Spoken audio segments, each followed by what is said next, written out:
Actually, natuto ako talaga na maging patient talaga pagdating sa sa driving kasi may bad experience ako ng driving.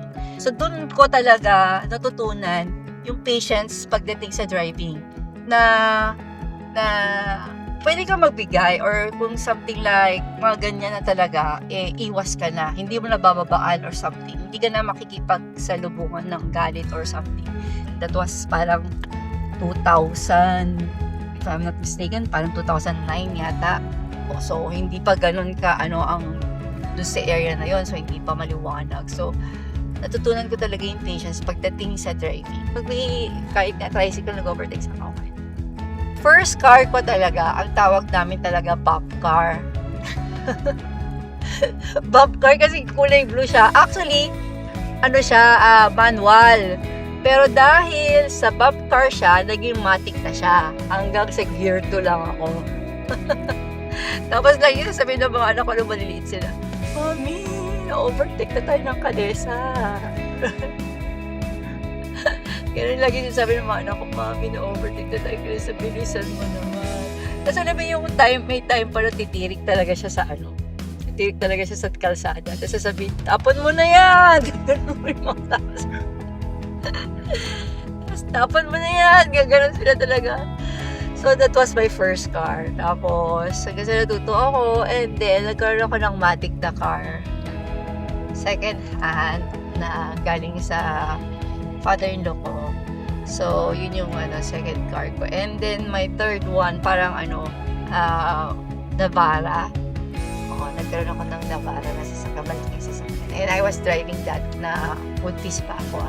So, merong isang kwento, may isang na kumakain kami ng mga bata sa Chowking. So, yung parada ko kasi is parang nakaharang ng ganon kasi wala nang paradahan. And then, kumakain kami sa Chowking. And then, maya-maya yung guard, hinahanap niya ako sinong driver nung Navara. So, lahat tinanungan niya, lahat ng lalaki. Almost lahat ng lalaki, babae, tinanungan niya. Except ako. So, sabi ng mga anak ko, Mami, sabihin mo na ikaw yung driver. Ayoko nga. Sabi ko, ina-underestimate niya porque babuntis ako. Hindi ba ibig sabihin na makakapag-drive ako ng malaking sasakyan? Sabi ko, hayaan mo kaya. Sabi ko. Tapos, pero nakonsensya ako. Nung hindi na talaga niya maharap kung sino talaga yung nagda-drive. Tumayo na ako. Sabi ko, Manong, ako po. Ay, na-shock siya talaga. Kasi na-shock talaga siya. Kasi ang laka ng tiyan ko. Parang alam mo yung days na lang na manganganak na kasi ako nun. So, parang, okay. So, yun, minsan na-underestimate nila yung babae na driver. Kasi kala nila, porque buntis ka, hindi ka marunong mag-drive ng malalaking sasakyan. Actually, kasi babae maingat kasi talagang mag-drive, di ba? Kasi, hindi ka naman nakikipagkarerahan sa daan. At saka, syempre, di ba, safety first.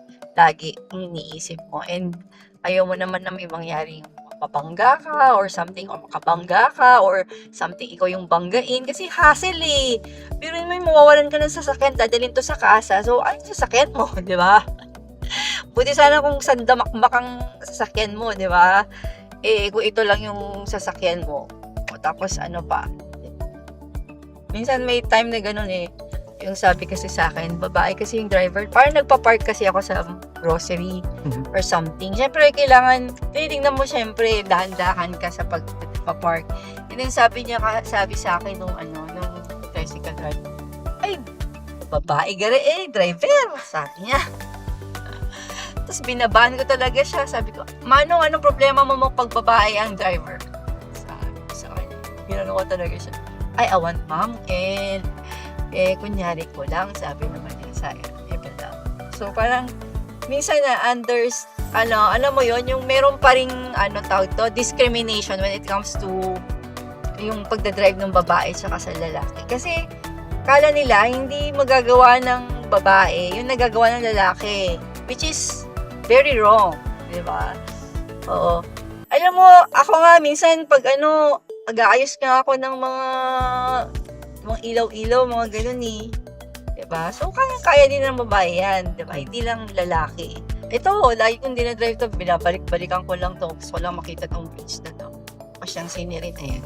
Hindi kasi ako more on, yung jog, running, ganun.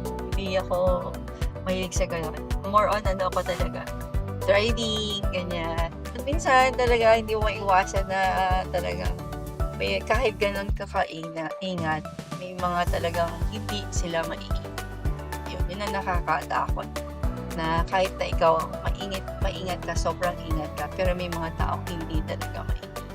Pero ang natutunan ko talaga ngayon, 2026, ang goal ko talaga ngayon is ipaglaban ko yung sarili ko. Kasi I've been talaga, as in, experiencing bullying for all 3 years talaga. And then, ilang beses ko nang tinangkang i-demanda yung isang tao na yun. Pero lagi kong ina-atras kasi, syempre, thinking of, syempre, mom din siya, or something like, alam mo yon yung conscience mo, your guilt feeling, mga ganun. So, pero sumobra talaga siya. Pumunta talaga siya sa, as in, nag-cross talaga siya sa boundaries ko and everything. And, ang pangit kasi ng mga sinabi niya sa social media. So, nasira ulo daw ako, ganyan-ganyan, ang dami-dami niya sinabi. And then, nag-decide na talaga ako to file na case. Sabi ng lawyer ko, attorney, am I doing the right thing? Sabi ko kasi, syempre, mom din siya and everything. Eh, ayoko na ng away, ayoko na. No, sabi niya, you're not doing this for yourself. You're doing this also for other people. Kasi yung subjected to bullying, na hindi sila tingin. Yung wala silang kakayanan na ipagtanggol yung sarili nila.